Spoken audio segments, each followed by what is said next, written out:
میرے یہ 577 لیکچرز ہیں، جن میں شروع کے 10 لیکچر تفسیر کے گرامر کے ہیں۔ آپ وہ 10 لیکچر سننے کے بعد جب یہ باقی لیکچر سنیں گے تو میں اللہ کی رحمت سے پوری امید کرتا ہوں کہ انشاءاللہ قرآن آپ کے لیے اتنا آسان ہو جائے گا کہ آپ جب بھی قرآن کی تلاوت کریں گے یا تراویح میں نماز میں سنیں گے تو آپ کو بنیادی مفہوم ان آیتوں کا سمجھ میں آنا شروع ہو جائے گا۔ اتنا آسان کر کے میں نے اس کو پیش کیا ہے، اور ان لیکچرز کی دروس کی خصوصیت یہ ہے کہ ٹو دا پوائنٹ قرآن کی آیتوں کو فوکس کیا ہے میں نے کہ اللہ ہم سے کیا کہہ رہے ہیں۔ اس لیے میری آپ سب سے گزارش ہے کہ ان دروس کو زیادہ سے زیادہ پھیلائیے، مختلف چینلوں پہ شیئر کیجئے، شارٹ کلپ بنا کے ڈالیے۔ اور میں اس دوران جن لڑکوں نے ان تفسیر کے لیکچرز کو اپلوڈ کرنے میں مدد کی ہے، چاہے وہ کیمرہ مین ہو، چاہے وہ ایڈیٹر ہوں، ان سب کا بھی میں شکریہ ادا کروں گا جنہوں نے بھی اس میں تعاون کیا، اور اللہ سے دعا کروں گا کہ ان لیکچرز کو ان سب کے لیے اللہ تعالیٰ صدقہ جاریہ بنائے۔ اختتامیہ دعا کے ساتھ ہم اپنے ان دروس کو ختم کرتے ہیں۔ تو میں آپ لوگ سے بھی گزارش کروں گا کہ دعا میں آپ بھی میرے ساتھ شریک ہوں، جو یہاں بیٹھے ہوئے ہیں اور جو بھی ان لیکچرز کو سن رہے ہیں۔ اللہ تعالیٰ سے ہم دعا کرتے ہیں، الحمدللہ رب العالمین، والعاقبۃ للمتقین،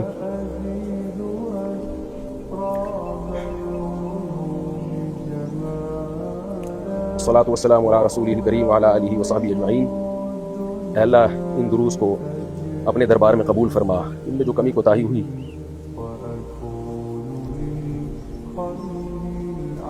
اے اللہ اپنے فضل سے معاف فرما۔ اے اللہ ان دروس کو میرے لیے، میرے والدین، اکابر، اساتذہ، مشائخ اور جن لوگوں نے اس کو ریکارڈ کیا، جس طرح بھی پھیلایا، تعاون کیا، سب کے لیے اللہ صدقہ جاریہ بنا۔ اے اللہ جو کچھ تیرے کلام میں تو نے ہمیں احکامات دیے، جو ہم نے کہے سنے، سب سے پہلے اللہ ان تمام احکامات کو ہمیں اپنی زندگیوں میں زندہ کرنے کی توفیق عطا فرما۔ اے اللہ ہمیں صبح و شام قرآن کی تلاوت کی توفیق نصیب فرما۔ اے اللہ اس میں موجود پیارے پیارے احکامات پر اے اللہ ہمیں عمل کی توفیق عطا فرما، ہمارا ایمان مضبوط فرما۔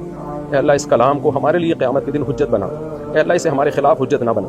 اے اللہ جو کچھ ہم نے پڑھا سنا ہے اللہ اس کو اپنے دربار میں قبول فرما۔ اے اللہ جو بھی ان دروس کو آگے دنیا میں پھیلائے، جو بھی ان دروس کو آگے نقل کرے، پھیلائے، نشر کرے، اے اللہ اس کے عمل میں برکت عطا فرما۔ اے اللہ اس عمل کو اس کے لیے صدقہ جاریہ بنا۔ اے اللہ ہمارے گناہوں کو معاف فرما، ہماری کوتاہیوں کو معاف فرما۔ اے اللہ اپنے حبیب صلی اللہ علیہ وسلم کے دست مبارک سے ہمیں حوض کوثر کا پانی پینے کی سعادت نصیب فرما۔ قیامت کے دن اے اللہ اپنے حبیب صلی اللہ علیہ وسلم کی شفاعت نصیب فرما۔ اے اللہ جس مسلمان کی جو جائز مراد ہو اللہ اس کی مراد کو پورا فرما، جو بیمار ہیں اللہ ان کو شفاء کامل عاجل عطا فرما۔ اے اللہ مسلمان جہاں بھی مظلوم ہیں، کمزور ہیں، ظلم کا شکار ہیں، اللہ اپنے فضل سے ان کی مدد فرما۔ ظالموں کو ہدایت عطا فرما، جو ہدایت کے قابل نہیں اللہ ان کو تباہ و برباد فرما۔ اے اللہ ہم سب کو جہنم کی آگ سے محفوظ فرما، جنت الفردوس کا وارث بنا۔